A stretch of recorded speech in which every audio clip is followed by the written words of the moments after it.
Todavía no se apagaron las luces del escenario de la cumbre de líderes de la Unión Europea y la CELAC, y así que es una gran suerte realmente poder analizar con las imágenes frescas aún un evento como este que levantó muchísimas expectativas en nuestra región latinoamericana y caribeña.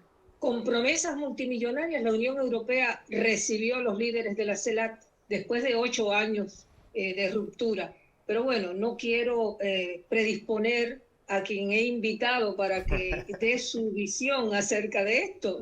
Me refiero a alguien que es una figura icónica desde el ámbito mediático para la patria grande. Me refiero al periodista y analista ya internacional, Juan José del Castillo, el J, a quien estoy saludando. Buenas tardes, Margarita, J. muchas gracias. Gracias por tomarte tu tiempo para estos encuentros que nos nutren tanto en este vínculo y a las personas que nos ven también.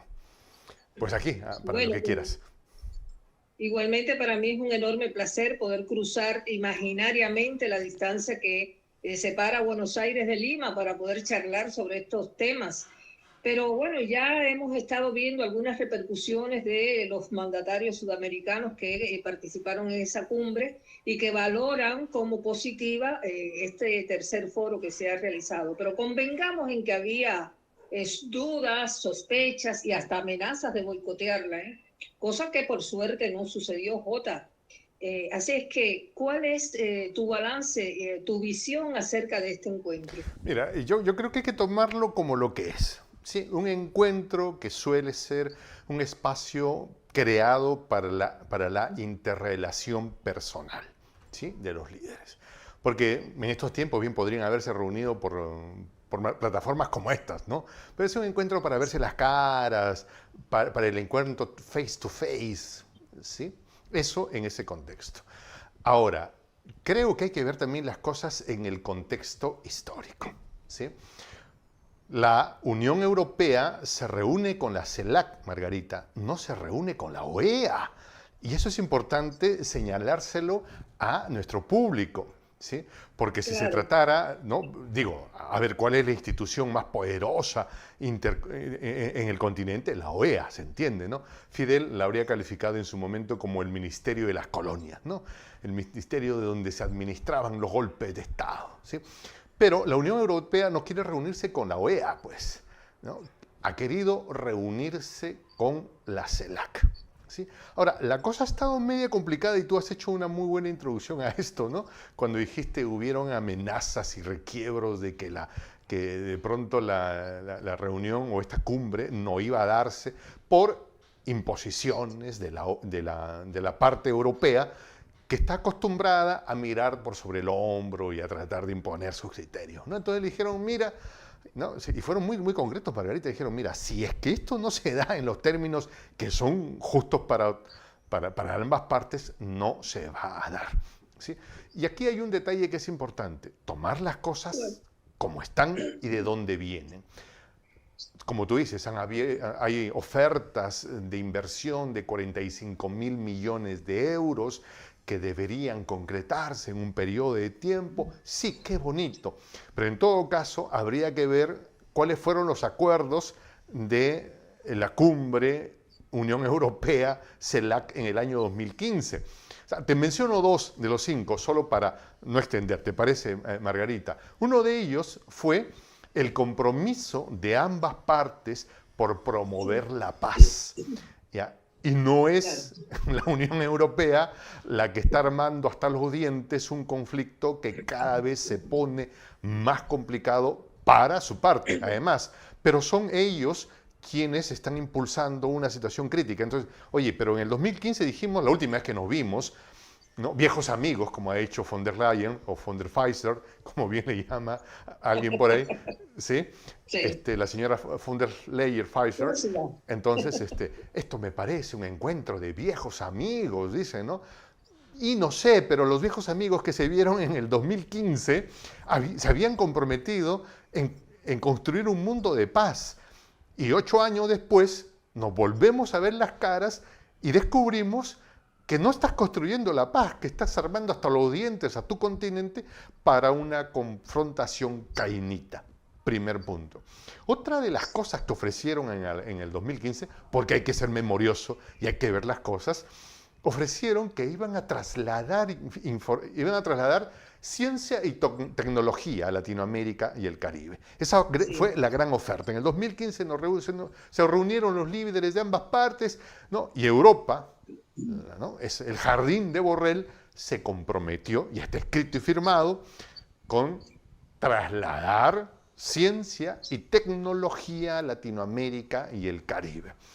8 años después, la pregunta es, señora von der Leyen o lo que fueras, ¿dónde está esa transferencia de tecnología? ¿Ya? Entonces ahora nos vienen y nos dicen que van a haber inversiones de 45.000 millones de euros. Pues no lo sé, hay que tomar como vienen las cosas. Ahora, que si hay inversión es porque a lo mejor es un lugar donde van a ganar plata, porque quien invierte no invierte a fondo perdido. Invertir es la palabra, pongo para sacar. ¿Ya? Entonces, de eso se trata. ¿Por qué están invirtiendo en Latinoamérica y el Caribe? Porque es el único continente que les da las ganancias, salvo África supongo, le da las ganancias que les proveemos, ¿no crees, Margarita? Es un poco la suposición que yo tengo al respecto de esto. Y yo la comparto también, pero igualmente pienso que muchos de estos mandatarios fueron con sus dudas a esa cumbre, pensando que justamente los iban a tratar de seducir con estas ayudas multimillonarias y con estos 135 proyectos que dice la señora Ursula von der Leyen que ya están en marcha, pero en definitiva todavía no se han concretado. Ahora mi pregunta, Jota, para vos es, ¿no te parece que Europa llegó tarde a América Latina? ¿No te parece que China y Rusia dieron de un paso anticipadamente, vinieron con otros proyectos, con financiamiento, con otra intención de ayuda y no con la zanahoria ya deshidratada con la que viene la Unión Europea ahora a tratar de seducir a estos países de acá? Sí, yo creo que esa reflexión que tú haces es muy válida. ¿Llega tarde o no supo volver? ¿No? Porque esta Europa se fue dejando un rastro. 8 años pasaron. 8 años pasaron. Pero también la historia común de ambos continentes es triste, porque la Europa se va de este continente dejando un rastro de haber esclavizado ciudadanos africanos, haberlos trasladado brutalmente a distintas partes del continente, sobre todo al Caribe, ¿sí? Haberse enriquecido vilmente gracias al trabajo de nuestros hermanos, y ahora sale y con una sonrisa casi pontificial dice, la esclavitud es mala, es un crimen de lesa humanidad, eso no se hace. Y entonces, pero claro, es como que estuvieran pidiendo perdón pero sin decirlo, ¿no es cierto? ¿Ya? Y vamos a concederles eso, por ejemplo, se me ocurre, ¿ya? Para antes de entrar el tema de China y las otras potencias del mundo, ¿sí? Entonces, si tú, siendo honesto, dices, pues eso no se hace, no estuvo correcto lo que yo hice, porque acá está diciendo, qué mal, eso no se hace, pufi, eso no es correcto. Sí, pero eso lo hiciste tú. Y la prosperidad que tienes, o el jardín europeo que eres, surge precisamente de haber extraído las riquezas que te llevaste de aquí. ¿Ya? Entonces tienes que asumir la cosa completa, pues. ¿Ya? Entonces tienes que decir, lo que nosotros hicimos, a ver, Ursula von der Leyen tendría que, lo que nosotros hicimos como patria, como esos estados, está mal, eso no se hace. O sea, hay que asumirlo. Pedir perdón por eso, que no es un tema de victimismo, y hay que tener muy claro eso. Es un tema práctico, porque cuando alguien reconoce algo, Margarita, se compromete en no volver a hacerlo, primero. Y segundo, se compromete en reparar lo que dañó.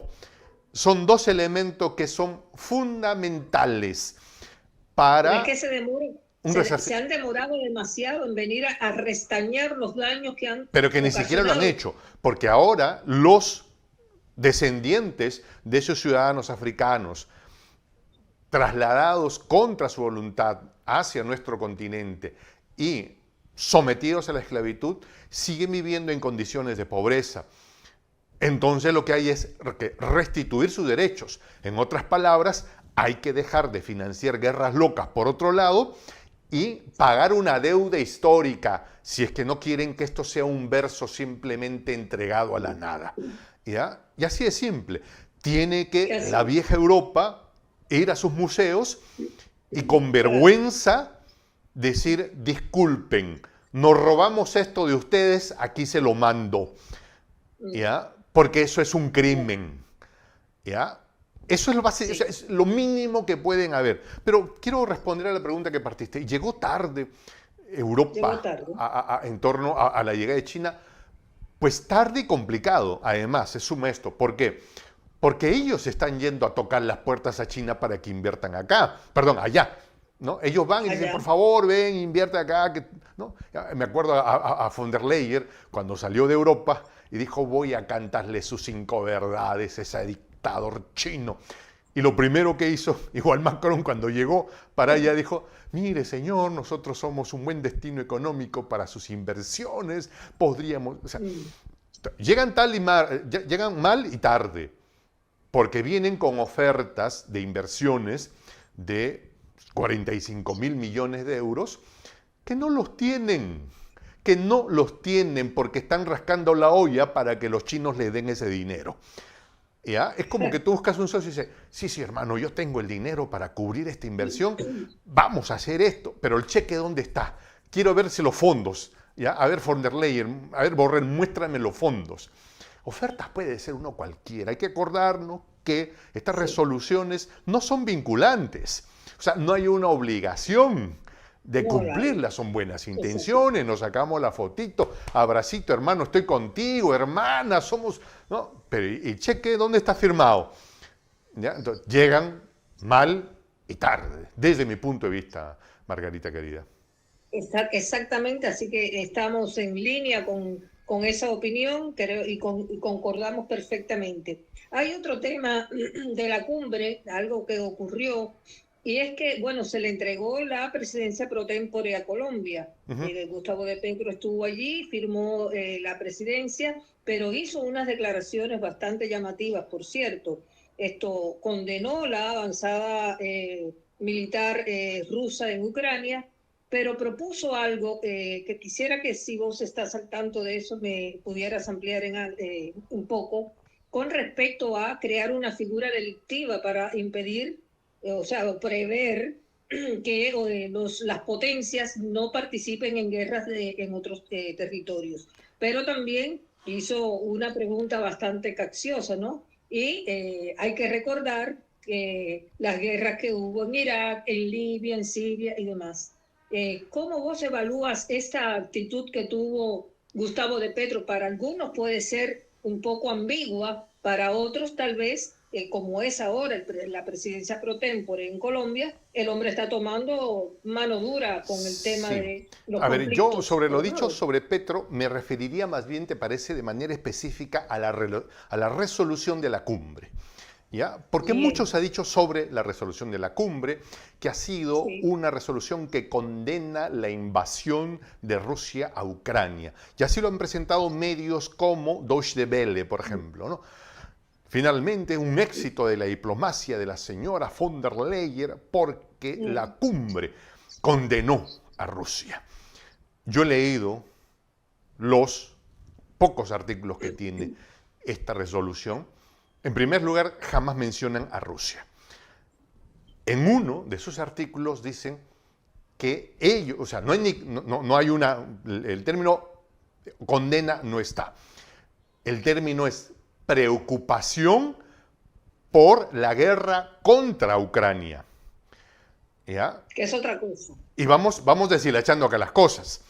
¿Ya? Preocupación contra la guerra. No, el término es preocupación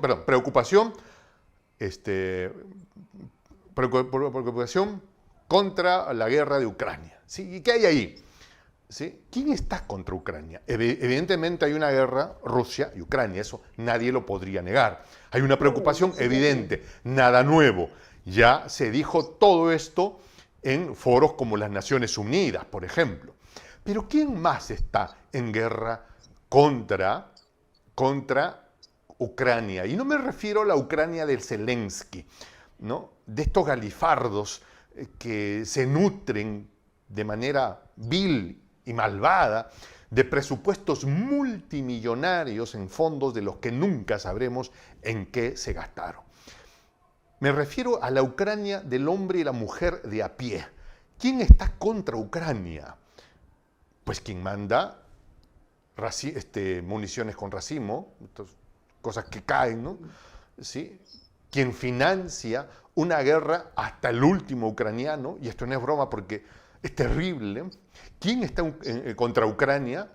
Naciones que desde Europa financian la desmantelación de toda la industria agrícola de este país para que colapse.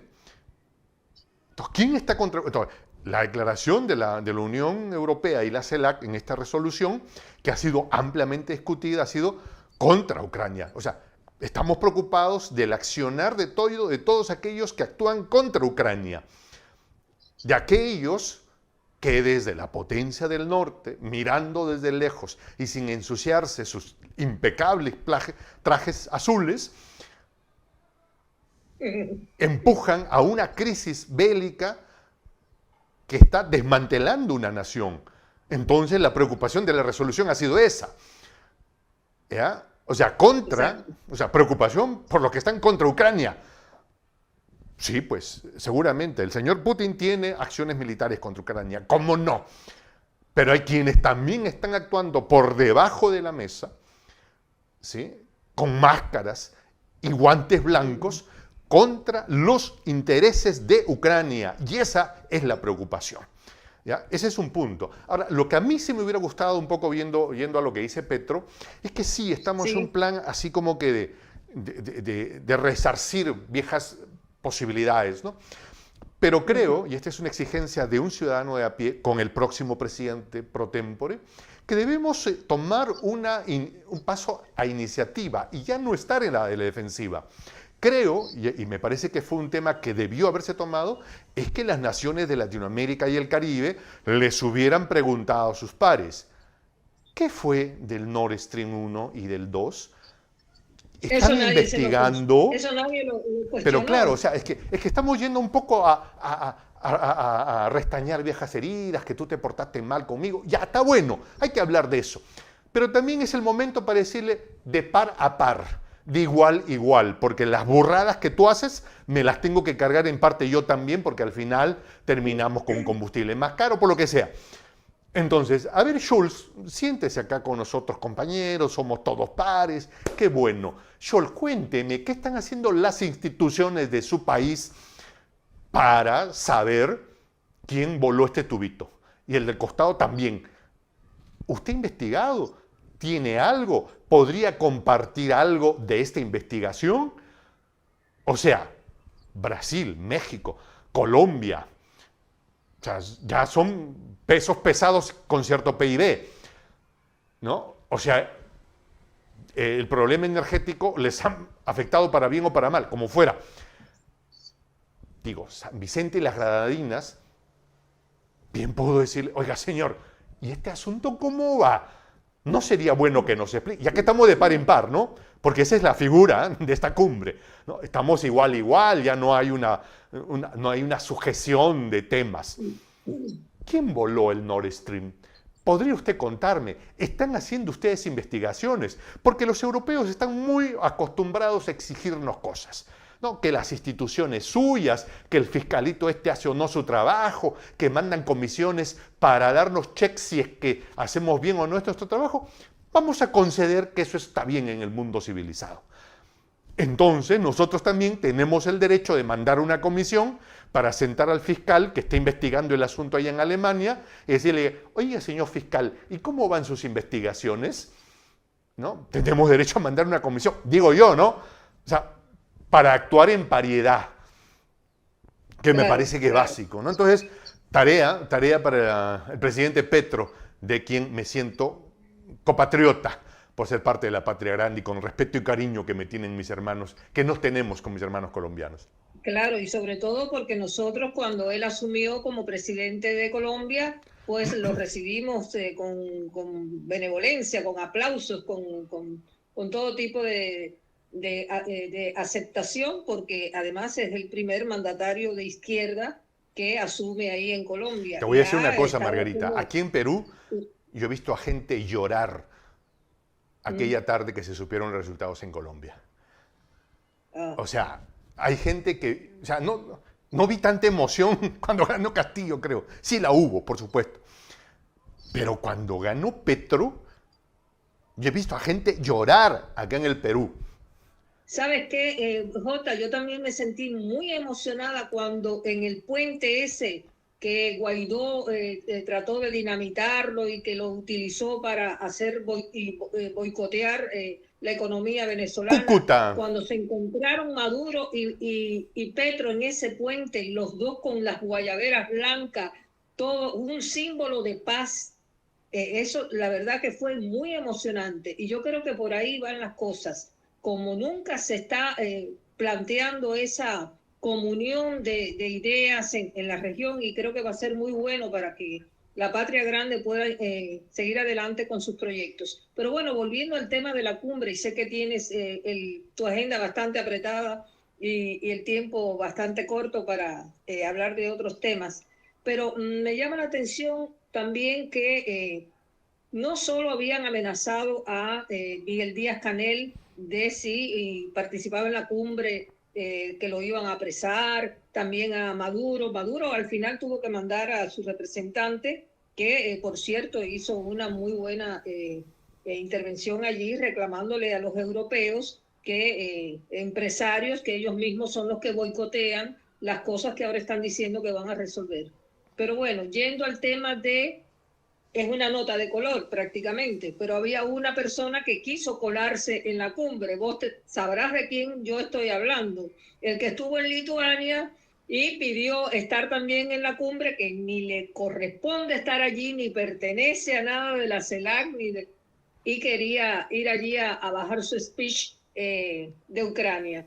Bueno, le dijeron que no, Zelensky. ¿Qué te parece esto? A ver, tres temas que has tocado. Venezuela, Cuba y Zelensky. ¿Te parece si las tomamos uno por uno? A ver, primero el tema de Cuba fue tomado muy patriotamente, diría yo, por Xiomara Castro. Xiomara hizo un discurso que le dejó la boca abierta a los líderes europeos. ¿Sí? Oiga, aquí tenemos que firmar una resolución condenando el bloqueo a Cuba. Exactamente. ¿Ya? O sea, entonces yo me imagino que las conversaciones a nivel de los diplomáticos ha sido, pero ya estamos incluyendo eso en la declaración, porque hay una parte, ¿no? No, aquí hay una resolución específica, porque ya la condenaron ustedes en las Naciones Unidas. ¿A quién le tienen miedo para no firmar ahora mismo una resolución condenando el vil, atroz, brutal, malvado bloqueo a nuestra amada Cuba? Digo nuestra amada porque yo me siento muy... Discúlpame, No, Margarita. gracias. Si ¿no? se siente emoción por Cuba, le agradezco muchísimo en nombre de mi pueblo. Miren, es que Xiomara salió en defensa. ¿A quién le tienen miedo? Si ya lo dijeron antes en las Naciones Unidas y votaron, ¿por qué no aprobamos aquí cito nomás una resolución condenando el asunto? Por supuesto, no. Y esto tiene que ver por qué no invitaron a la OEA, sino a la CELAC. Porque en la OEA está Canadá y está Estados Unidos, ¿no? Entonces, que el socio de mi socio condene lo que yo estoy haciendo ya no está muy bien. ¿Ya? Entonces, toman nota de las preocupaciones respecto. Primer tema. ¿Sí? Entonces, lo de Cuba se convierte en un acto heroico que pasará a los anales de la historia como una de las más viles actitudes del Imperio del Norte y de una complicidad malévola del Jardín de Borrell respecto a este tema. ¿Ya? Porque hay que romper con ese brutal y malvado bloqueo. Ese pueblo, nuestro amado pueblo de Cuba, tiene el derecho de ser una nación próspera, si es que la dejaran ser nada más. O sea, no estoy diciendo que los señores de Miami vayan a invertir a Cuba. Déjenla hacer sus negocios. O sea, déjenla tranquila, nada más. ¿Ya? Exactamente. Ok, vámonos a Venezuela. Presidente Maduro no viajó, Maduro. viajó la vicepresidenta. Ujú. Ahora, hay un detalle, ¿sí? Delcy Chávez, perdón, la vicepresidenta Delcy, estaba en una lista de quienes no podían viajar porque habían sido sancionados, ¿no? Entonces, le han dado una visa especial. Y es un poco esas actitudes, es un poco bastante, diría alguien, ¿no? Es mucho de esa actitud grosera, ¿no? Pero en fin, la sabiduría del pueblo venezolano sabe que hay que aprovechar todos los espacios. Claro, Hay que, claro. porque al final, Alemania y Francia, que son las potencias económicas de la Unión Europea, necesitan Sí, petróleo. Necesitan petróleo. Y si están ahora con sus políticas verdes y todo, es porque primero se les acabó los recursos energéticos. Y segundo, si es que han alcanzado sus estándares, sus altísimos estándares, ¿no?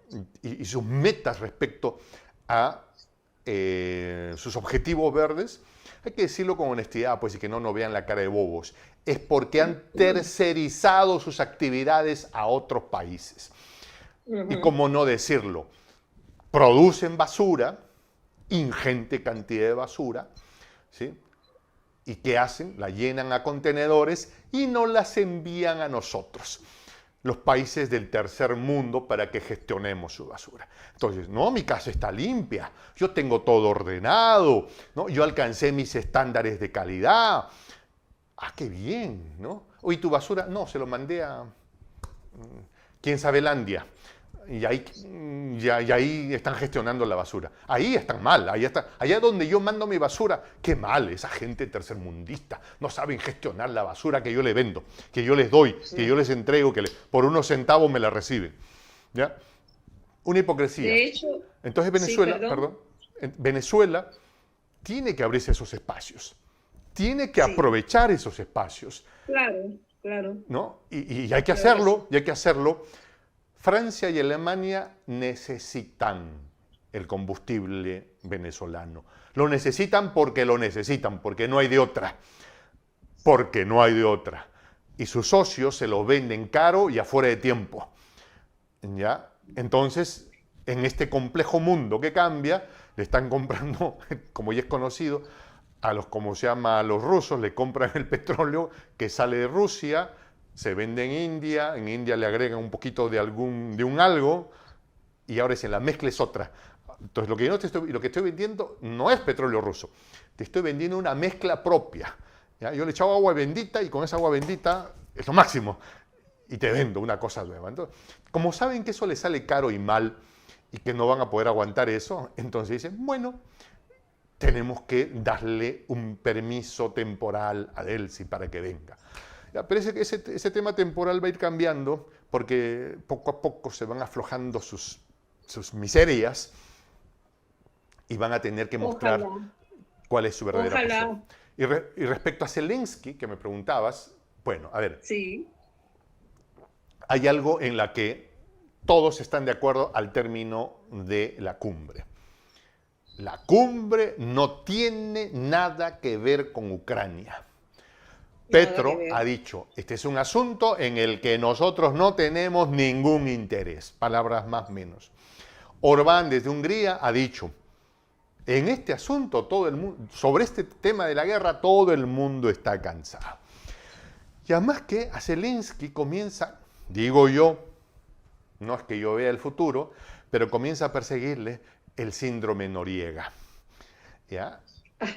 Claro, Entonces, allá algunos memoriosos comienzan a acordarse que el señor tenía los papeles en Panamá, y alguien comienza a acordarse de que tuvo acusaciones, y cuando al final del día o al final de la estación del verano, y cuando se orille el otoño, pese a las olas de calor que se están viviendo allá, la situación se torne ya un total imposible, la famosa contraofensiva, entonces vendrá un año muy difícil para Zelensky. el tipo claro. que quiso colarse, Ahí, al que no lo recibieron, porque Sánchez hizo todo un tema de presión para que fuera recibido. Entonces Zelensky la tiene muy difícil porque los electores estadounidenses van a decirle a quienes les van a elegir, a quienes van a votar, por quienes han de votar, oye tú Biden, ¿quieres que yo te reelija teniendo en cuenta la burrada de dinero que has mandado para allá? Y cuando yo estoy pasándola mal, producto de circunstancias como la crisis del fentanilo en ciudadanos altamente vulnerables, o sea, te has dedicado a una cosa tan lejos cuando tienes tanto problema acá, y probablemente le digan lo mismo que dijo el secretario de Defensa británico a Zelensky cuando llegó allá. No somos Amazon. claro. ¿Ya? No estamos para que tú nos pidas. Entonces, va a terminar este año y no sé si Zelensky cantará Feliz Navidad. No sé, porque está debilitado. En Lituania no le fue bien, no le fue bien en la cumbre anterior, donde no lo dejaron entrar como él quería a la Unión Europea. La contraofensiva en realidad no está saliendo como se dice, No está como saliendo, él simplemente no dice. salió de la cochera, tristemente para ellos. Exactamente. Pero quería comentarte algo que seguro vos sabrás, y es que se está abriendo probablemente otro conflicto a raíz de que Rusia no renovó el contrato para que sea para la exportación de los granos a través del Mar Negro. Esto probablemente va a levantar ronchas en todo los medios occidentales, porque van a volver a culpar a Rusia de que falten los granos aquí, allá, acullá. Cuando en definitivas lo que está planteando es que no hay seguridad porque Zelensky está utilizando esas vías por donde se embarcan los granos para las cuestiones militares y la contraofensiva. ¿Vos qué pensás de esto? Sí, y con más profundidad. Yo creo que es importante que veamos las cosas en perspectiva, teniendo en cuenta que en estos procesos no hay bueno ni malo, ¿sí? Hay intereses, ¿sí? Uno de los actores protagónicos en este proceso fue el presidente turco Recep Erdogan, ¿sí? Entonces, Erdogan era una especie de garante, un poco que estoy contigo y estoy acá y allá. Y Putin extendió un proceso interesante hacia Turquía, ¿no? La posibilidad de entrega de petróleo a través del gasoducto, de los ductos que hay hacia Turquía, la intención de crear una hub que recibiera energía, hidrocarburos rusos y que luego estos pudieran trasladarse a Europa, ¿sí? Sí. Y Turquía era una suerte de garante entre quienes recibían el grano y quienes lo entregaban, ¿sí? Y quienes permitían que pase. Quien lo entregaba era Ucrania, quien permitía que pase era Rusia, Turquía era el garante y finalmente quienes se beneficiaban de la menor cantidad era África y de la mayor cantidad Occidente, ¿ya? Bueno, resulta que en este mundo en el que hay que tomar decisiones y a veces hay que estar en un lado de la vereda, Turquía ha querido estar con los dos pies en la misma vereda, ¿no? Entonces ha dicho, bueno, sí, pues yo quiero ser europeo, quiero ser parte de Europa, a lo mejor me ponen en la cola y algún día llegaré a ser parte de la Unión Europea, voy a decirle sí a Suecia, entonces le han dicho, ¿de qué lado estás?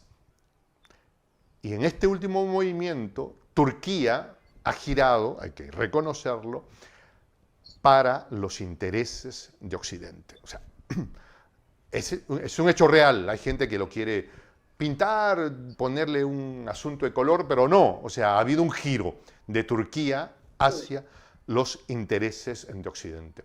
La respuesta de Rusia ha sido, pues me fallas, no dejo que pase el cereal o los granos. Afectados en mayor medida Occidente, pero afectado también África.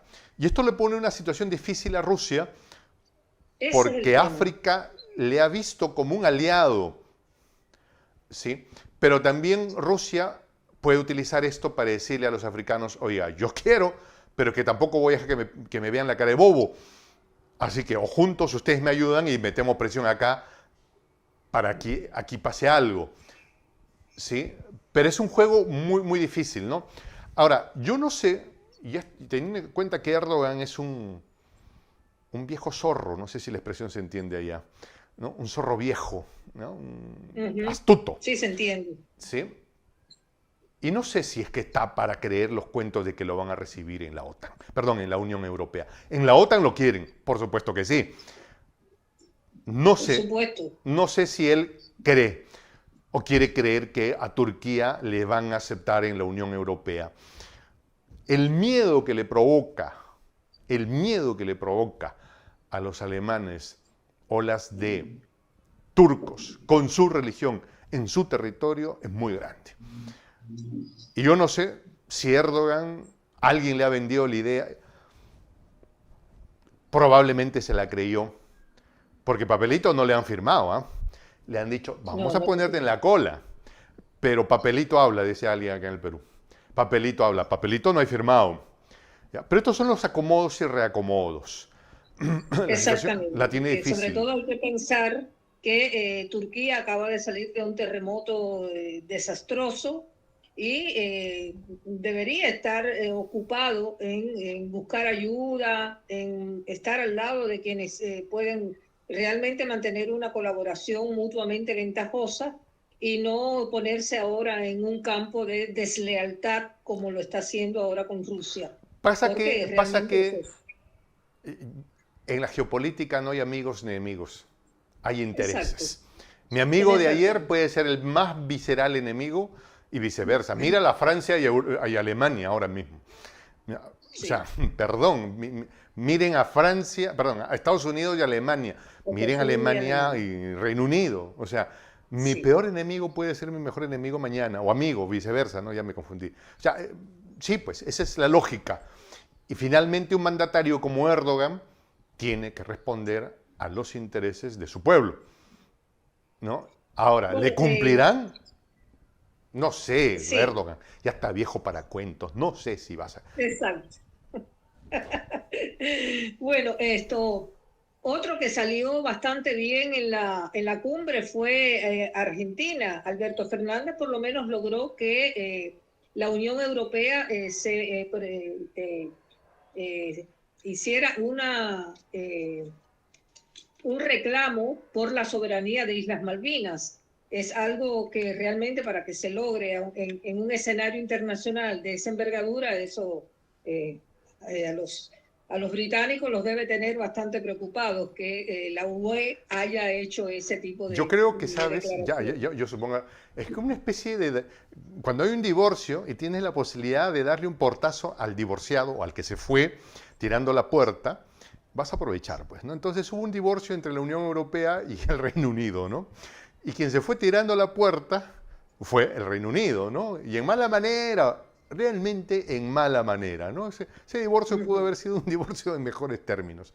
Ya, ahorita no estamos calando el nivel de tensión que hay ahí, porque hay otras cosas más complicadas, ¿ya? Pero el Reino Unido se fue tirando la puerta, y mal, pateando la puerta. Entonces ahora que Europa tiene la posibilidad de pasarle factura es, toma, ¿ya? Pero un gesto que debería convertirse en algo más real. Caribe, Latinoamérica y el Caribe, CELAC, tendría que exigirle a la Unión Europea que nos acompañe en un reclamo de devolución de las Islas Malvinas a Argentina. Pero en el camino, porque las cosas se construyen de pequeños pasos, primero habría que hacer una inspección para verificar si es que en las Islas Malvinas algún galifardo sin ceso se le ocurrió instalar misiles o equipo con armas nucleares. O sea, necesitamos saber, porque hay una declaración que es importante. Latinoamérica y el Caribe es un territorio de paz. ¿Ya? No tenemos guerras como las están teniendo ellos. Nosotros somos un territorio de paz y no vamos a permitir que a un galifardo se le ocurre venir a instalar acá cosas que no necesitamos. Sí. Yo creo que ahí Argentina tiene la solidaridad hasta de Boric. Y con eso te digo mucho, ¿no? Boric, mal, chico que salió... Mal.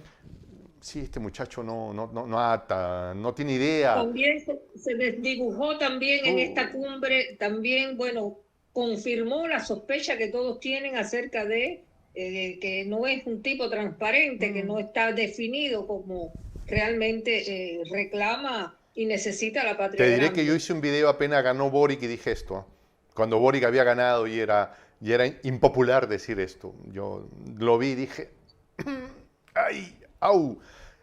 Qué bobo es este, qué tipo tan bobo, por utilizar un término, un bobo. Bueno, hay muchísimos temas y mucha tela por donde cortar. Sí. Me gustaría poder seguir hablando con vos y profundizar sobre estos temas geoestratégicos, porque me hiciste pensar mucho en Cuba, en la posición que tiene en Centroamérica, en América Latina, en lo que es el Golfo de México, y como tiene Estados Unidos el interés sobre Cuba y también Rusia y también todos los países que están considerando el lugar en el que se encuentra geográficamente. Por esto que decías vos de los misiles, de las armas atómicas y demás. La verdad es que cada uno de estos países isleños, insulares, mejor dicho, tienen que tener mucha firmeza para poder conservar su soberanía y no ceder, porque en el caso de Cuba, que está en una situación de extrema carencia económica y de alimentos, no ceder a promesas y a ayudas condicionadas. Así es que me parece que la firmeza que hasta ahora ha mantenido el presidente Díaz-Canel ha sido loable, digna de ser reconocida. Porque bueno, él habrá ido a esa cumbre de la CELAC también con sus dudas y su precaución con respecto a escuchar lo que le iban a decir. Pero también está demostrando una cosa que le dijo Juan Pablo II cuando estuvo en Cuba hace muchos años, que Cuba tenía que abrirse al mundo, que el mundo estaba abierto a ella. Y eso está haciendo ahora. Está abriéndose a Rusia, está abriéndose a China, está abriéndose a la Unión Europea, que ya es mucho, mucho decir. Por eso que ya hemos analizado en este día de hoy. Teniendo en cuenta además Así el tipo de que, personaje que era Juan Pablo II. ¿Ah? No era, sí, era papas vemos, santos no sabemos. Bueno. sí. Nada que ver con el Papa Francisco. No. Bueno, Jota, te agradezco infinitamente esta charla que hemos podido sostener a pesar de la enorme distancia que nos separa, pero creo que un clic de distancia, nos ponemos un clic de distancia muy cerca, y para poder llevar a nuestro público, a nuestras audiencias, este análisis que hemos realizado en el día de hoy. Te tomo la palabra de siempre de la despedida, Tupanán Chiscama, que quiere decir hasta que nos volvamos a ver, y ojalá sea pronto. Creo que la traducción, hasta que nos volvamos a encontrar, así, personalmente. A encontrar. Así, juntos. Ah, porque ver